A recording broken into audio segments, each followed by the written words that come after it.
नमस्कार दोस्तों, आप सभी लोगों का हमारे चैनल पे बहुत बहुत स्वागत है। दोस्तों आज हम लोग क्लास 10th मैथ का MCQ का क्वेश्चन नंबर 25 से देखने जा रहे हैं। पिछले वीडियो में दोस्तों हम क्वेश्चन नंबर 24 तो देख लेते हैं। आप लोग नहीं देखे हो तो आप लोग से रिक्वेस्ट है कि पहले इस वीडियो को ज़्यादा देखिए, तब इस सीरीज आप लोग को अच्छा से समझ में आएगा। इसमें हम लोग करें कि एक quadratic equation whose roots are 3 - √2 and 3 + √2 is. क्या है दोस्तों कि इसमें से कौन सा क्वाड्रेटिक इक्वेशन है जिसका रूट्स हम लोगों को पहला ये है और दूसरा ये है। ऑप्शन ए में करा x² - 6x + 7, ऑप्शन बी में करा 6x² + 6x + 7 = 0, and option C में करा 9x² - 2 = 0, एंड ऑप्शन डी में करा कि x² - 7x = 0। तो यहाँ पर सबसे पहले लिखेंगे, यहाँ पे हम लोग गिवन फर्स्ट रूट्स हम लोगों को दिया गया, फर्स्ट रूट्स दिया गया हम लोगों को 3 - √2 एंड सेकेंड रूट्स दिया गया है 3 + √2। तो ये फर्स्ट रूट है और ये सेकंड रूट है, तो हम लेट कर लेते हैं। यहाँ पे let first root be alpha, ऐसे लिखिए let 2 roots be alpha and beta. पहला रूट क्या है अल्फा और सेकंड रूट क्या है बीटा। तो यहाँ पे अल्फा इक्वल टू कितना है 3 - √2 एंड बीटा इक्वल टू कितना है 3 + √2। ये अल्फा का वैल्यू और ये बीटा का वैल्यू है। तो क्वाड्रेटिक इक्वेशन निकालने के लिए हम लोग क्या होना चाहिए पता, alpha plus beta and alpha into beta का वैल्यू पता होना चाहिए। लेकिन देयरफॉर अल्फा प्लस बीटा, तो ये हो जाएगा हम लोगों को अल्फा का वैल्यू 3 - √2 अब प्लस बीटा कितना 3 + √2, तो यहाँ से कैंसिल हो जाएगा, तो ये हो जाएगा हम लोगों को 6। तो अल्फा प्लस बीटा का वैल्यू कितना आ गया 6। इसमें हम लोग इक्वेशन 1 लेट कर लेते हैं एंड अब निकालेंगे अल्फा इंटू बीटा। तो अल्फा इंटू बीटा मतलब अल्फा का वैल्यू कितना 3 - √2 इंटू ये हो जाएगा बीटा यानी कि 3 + √2। सॉल्व कर लीजिए यहाँ पे। तो alpha into beta equal to हो जाएगा, यहाँ पे देखिए a - b into a + b लगेगा, तो a² - b² यानी कि a है कितना 3 का स्क्वायर माइनस b का स्क्वायर यानी कि √2 का होल स्क्वायर। स्क्वायर से रूट कैंसिल हो जाएगा, तो हो जाएगा alpha into beta equal to हो जाएगा 3 का स्क्वायर 9 - 2, यानी कि alpha into beta equal to हो जाएगा हम लोगों को 7। अब इसे आगे देखिए, इसको इक्वेशन लेट कर लेते हैं 2। अब यहाँ पर लिखेंगे therefore quadratic equation, therefore quadratic equation इसका फॉर्मूला होता है x² - alpha plus beta into x plus alpha into beta equal to 0। तो x² - अल्फा प्लस बीटा, तो अल्फा प्लस बीटा का वैल्यू कितना है 6 और बाहर में x है तो लगा दीजिए यहाँ पे x plus alpha into beta यानी कि 7 इक्वल टू 0। तो इसका फाइनल आंसर हो जाएगा x² - 6x plus 7 equal to 0। अब दोस्तों यहाँ पे देखिए कौन सा ऑप्शन सही है, x² - 6x प्लस 7। देखिए यहाँ पे x² - 6x प्लस 7, तो ये है हम यहाँ पे इक्वल टू 0 भी होगा दोस्तों, इसको सही कर लीजिए। यहाँ पे इक्वल टू 0 होगा, x² - 6x plus 7 equal to 0। तो ऑप्शन ए सही है, तो ऑप्शन ए को टिक कर लीजिए और यहाँ पे लिखिए ऑप्शन ए। आई होप दोस्तों क्वेश्चन नंबर 25 आप लोगों को समझ में आ गया होगा। बहुत आसानी से क्वेश्चन आप लोग खुद से भी सॉल्व कर सकते हैं। अब इसका नेक्स्ट क्वेश्चन देखिए, क्वेश्चन नंबर 26। देखिए यहाँ पे क्वेश्चन नंबर 26 कह रहा है कि if sin theta equal to हम लोग cos थीटा दिया गया है, then the value of tan² theta plus cot² theta is. Option A में कह रहा है कि 2, ऑप्शन बी में कह रहा है 4, ऑप्शन सी में कह रहा है 1 एंड ऑप्शन डी में कह रहा है 10/3। कैसे सॉल्व करेंगे देखिए यहाँ पे लिखेंगे, यहाँ पे given sin theta equal to हम लोग cos थीटा यहाँ पे दिया गया है। आप दोस्तों यहाँ पे देखिए इसको ऐसे भी लिख सकते हैं कि 1 × sin थीटा इक्वल टू क्या हो जाएगा यहाँ पे cos थीटा। इसमें तो कोई दिक्कत नहीं, 1 × sin थीटा इक्वल टू क्या होगा cos थीटा। तो इसको आप इधर ले जाइए, तो ये 1 इक्वल टू कितना हो जाएगा cos थीटा अपॉन में sin थीटा हो जाएगा। देखिए यहाँ पे sin थीटा इक्वल टू क्या है cos थीटा। तो यहाँ से दोस्तों मेन हम लोग काम क्या है यहाँ पे थीटा का वैल्यू निकालना। तो sin थीटा को क्या लिख दीजिए 1 × sin थीटा, एक ही बात है, इक्वल टू cos थीटा। तो यहाँ sin थीटा हम इधर ले जाएंगे, क्या हो जाएगा डिवाइड में चला जाएगा क्योंकि मल्टीप्लाई में है, तो हो जाएगा 1 इक्वल टू हो जाएगा cot theta. cos theta by sin theta क्या होता है, cos theta by sin theta होता है cot थीटा, ये तो आप लोग को पता होगा। अब दोस्तों यहाँ पे देखिए कि यहाँ पे ट्रिग्नोमेट्रिक इसमें क्या है cot है और इसका इधर क्या है वैल्यू दिया गया है। तो यहाँ पे आप इसको ऐसे लिख सकते हैं कि देखिए कॉट के केस में 1 कितना डिग्री का वैल्यू होता है, तो हम लोग जानते हैं कि कॉट 45 डिग्री इक्वल टू क्या होता है, 1 होता है। तो क्या इस 1 को हम लोग कॉट 45 लिख सकते हैं ना, तो आप इसको लिख लीजिए cot 45 degree equal to cot theta. ये कॉट से कॉट यहाँ से एलिमिनेट हो जाएगा, यहाँ थीटा इक्वल टू कितना हो जाएगा, 45 डिग्री।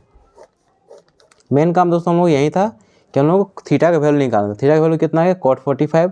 अब इस वैल्यू को आप क्या कीजिए, यहाँ पे पुट कर दीजिए। जैसे यहाँ निकालना है tan square theta plus cot square theta निकालना है वैल्यू, तो यहाँ पुट कर दीजिए। तो लिखेंगे now tan square theta plus cot square theta. तो आप इसको ऐसे भी लिख सकते हैं tan स्क्वायर थीटा को कि tan थीटा का whole square plus cot square theta को कॉट थीटा का होल स्क्वायर। अब यहाँ पे थीटा की जगह पुट कर दीजिए 45 डिग्री, यहाँ लिखिए पुट। तो हो जाएगा tan थीटा की जगह 45 डिग्री का होल स्क्वायर प्लस ये कॉट 45 डिग्री का होल स्क्वायर। तो हम लोग जानते हैं कि tan 45 कितना होता है, 1 होता है। tan 45 degree equal to 1 and cot 45 degree is also 1। तो हो जाएगा 1 का स्क्वायर और प्लस 1 का स्क्वायर। तो 1 का स्क्वायर 1 प्लस 1, तो हो जाएगा 2। तो देखिए करेक्ट ऑप्शन कौन सा है इसमें, करेक्ट ऑप्शन है ए। तो एक को टिक कीजिए यहाँ पे और यहाँ पे लिखिए ऑप्शन ए। आई होप दोस्तों क्वेश्चन नंबर 26 भी आप लोगों को समझ आ गया होगा। बहुत आसान है, इस तरह क्वेश्चन आप लोग खुद से भी सॉल्व कर सकते हैं। अब इसका नेक्स्ट क्वेश्चन देखिए, क्वेश्चन नंबर 27। देखिए यहाँ पे क्वेश्चन नंबर 27 का रहा है कि if -5/7 a 2 are consecutive terms in AP then the value of एज। क्या है दोस्तों कि ये और ये 3 लगातार में टर्म AP में दिया गया है, तो बताना है कि ए का वैल्यू इसमें से क्या होगा। ऑप्शन ए में करा 9/7, ऑप्शन बी में करा 9/14, ऑप्शन सी में करा 19/7 एंड ऑप्शन डी में करा हम लोगों को 19/14। तो यहाँ पे लिखेंगे कि given -5/7 a 2 are consecutive term in AP। तो ये सपोज ये फर्स्ट टर्म है T1, ये सेकेंड टर्म है T2 और इस थर्ड टर्म क्या है T3। तो जब दोस्तों ये AP में दिया गया, इसका मतलब कॉमन डिफरेंस क्या होगा, इसका सेम होगा। तो इसका मतलब हो गया कि T2 minus T1 equal to क्या हो जाएगा, T3 माइनस T2 हो जाएगा। तो लिखेंगे T2 minus T1 equal to ये हो जाएगा T3 माइनस T2। ये क्यों, क्योंकि यहाँ पे देखिए T3 minus T2 minus T1 करेंगे तो क्या हो जाएगा, कॉमन डिफरेंस आ जाएगा, पहला कॉमन डिफरेंस। और T3 माइनस T2 करेंगे तो क्या हो जाएगा, सेकंड कॉमन डिफरेंस। दोनों तो आपस में इक्वल होगा। अब इससे आगे नेक्स्ट पेज में देखिए। अब दोस्तों यहाँ पे देखिए पिछला पेज में आया था T2 minus T1 equal T3 minus T2। ये पिछला पेज हम इन्फॉर्मेशन नोट किए हैं कि T1 का वैल्यू कितना था -5/7, T2 का वैल्यू कितना है A एंड T3 का वैल्यू 2। जस्ट इसमें पुट कर दीजिए। तो T2 की जगह कितना A माइनस T1 कितना है -5/7 इक्वल T3 ये है 2 माइनस T2 यानी कि A। जस्ट इसमें हम लोग वैल्यू पुट कर दिए हैं। तो हो जाएगा A माइनस माइनस हो जाएगा प्लस 5/7 इक्वल टू ये हो जाएगा 2 माइनस A। अब इससे आगे देखिए, तो ये हो गया A वाले को एक तरफ लाइए, तो माइनस A को लेफ्ट में लाइए तो हो जाएगा प्लस A इक्वल टू ये हो जाएगा 2 और प्लस 5/7 को राइट साइड में जाएगा तो हो जाएगा -5/7। इससे आगे देखिए 2A इक्वल टू हो जाएगा, इसका एलसीएम ले लीजिए तो हो जाएगा 7। तो 1 × 7 7 टाइम्स में 7 × 2 हो जाएगा 14 माइनस 7 × 7 1 टाइम्स तो 1 × 5 हो जाएगा 5। तो हो जाएगा 2A इक्वल टू हो जाएगा 14 में से 5 जाएगा तो हो जाएगा 9/7। तो यहाँ से A का वैल्यू निकालेंगे तो ये हो जाएगा 9/7 एज इट इज इंटू ये 2 को राइट साइड में शिफ्ट करते हो जाएगा 1/2 क्योंकि मल्टीप्लाई में तो डिवाइड में हो जाएगा। तो यहाँ से A का वैल्यू हो जाएगा फाइनली 9/14। तब 9/14 दोस्तों देखिए इसमें कौन सा ऑप्शन है, तो देखिए 9/14 ऑप्शन बी है। तो ऑप्शन बी को टिक कीजिए और यहाँ पे लिखिए ऑप्शन बी। ये दोस्तों इसका फाइनल आंसर हो जाएगा क्वेश्चन नंबर 27 का। आई होप दोस्तों क्वेश्चन नंबर 27 भी आप लोगों को समझ में आ गया होगा। बहुत आसान है, इस तरह क्वेश्चन आप लोग खुद से भी सॉल्व कर सकते हैं। अब इसका नेक्स्ट क्वेश्चन देखिए, क्वेश्चन नंबर 28। देखिए यहाँ पे क्वेश्चन नंबर 28 का रहा है the distance between the points P का कोऑर्डिनेट दिया गया -11, 3, 5 एंड Q का कोऑर्डिनेट दिया गया -2, 3, 5 इज। ऑप्शन ए में कह रहा है 6 यूनिट्स, बी में कह रहा है 4 यूनिट्स, सी में कह रहा है 2 यूनिट्स एंड डी में कह रहा है 3 यूनिट्स। क्या कह रहा है कि इसके और इसके बीच का डिस्टेंस में से कौन सा ऑप्शन होगा। दोस्तों ये तो आसान क्वेश्चन। देखिए मान लीजिए पहला पॉइंट है यहाँ पे P और दूसरा पॉइंट है Q। तो P का कोऑर्डिनेट कितना है -11,3,5 एंड Q का कोऑर्डिनेट है -2,3,5। तो अल्फ़ाबेट में पहले P आता है, उसके बाद Q आता है। तो ये हो गया x1 और ये हो गया y1, ये हो गया x2 और ये हो गया y2। अब यहाँ पे लिखेंगे by using distance formula. Distance हम निकाल, डिस्टेंस फॉर्मूला लगाएंगे। यहाँ लिखेंगे by using distance formula. Distance formula क्या होता है, P एंड Q के बीच का डिस्टेंस क्या हो जाएगा, PQ equal to √x2 minus x1 का whole square plus y2 minus y1 का होल स्क्वायर। और यहाँ पे रहेगा यूनिट्स, डिस्टेंस निकाले तो यूनिट्स होगा यहाँ पे।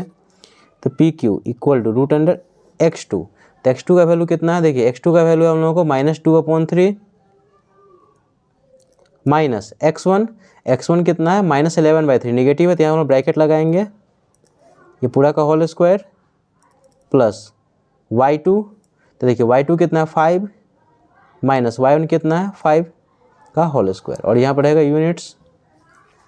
अब इससे आगे देखिए तो हो जाएगा PQ इक्वल टू देखिए हो जाएगा -2/3, अब माइनस हो जाएगा +11/3 का होल स्क्वायर प्लस देखिए 5 में से 5 गया तो 0, तो ये हो जाएगा 0 का स्क्वायर। अब इससे आगे इसको सॉल्व कर लीजिए।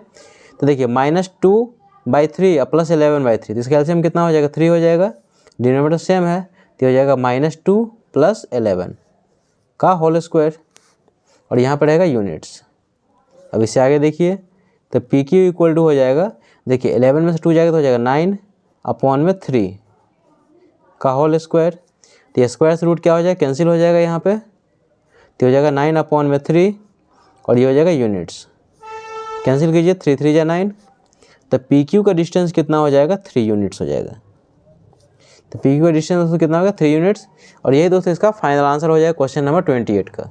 आई होप दोस्तों ये सारा क्वेश्चन आप लोग को समझ आ गया हो। कहीं भी डाउट हो तो कमेंट जरूर पूछ सकते हैं। वीडियो अच्छा लगा, मेरे पढ़ाने का तरीका यदि आप लोगों को पसंद आए तो आप लोगों से रिक्वेस्ट है कि प्लीज़ दोस्तों इस चैनल को लाइक कीजिए, शेयर कीजिए, सब्सक्राइब कीजिए।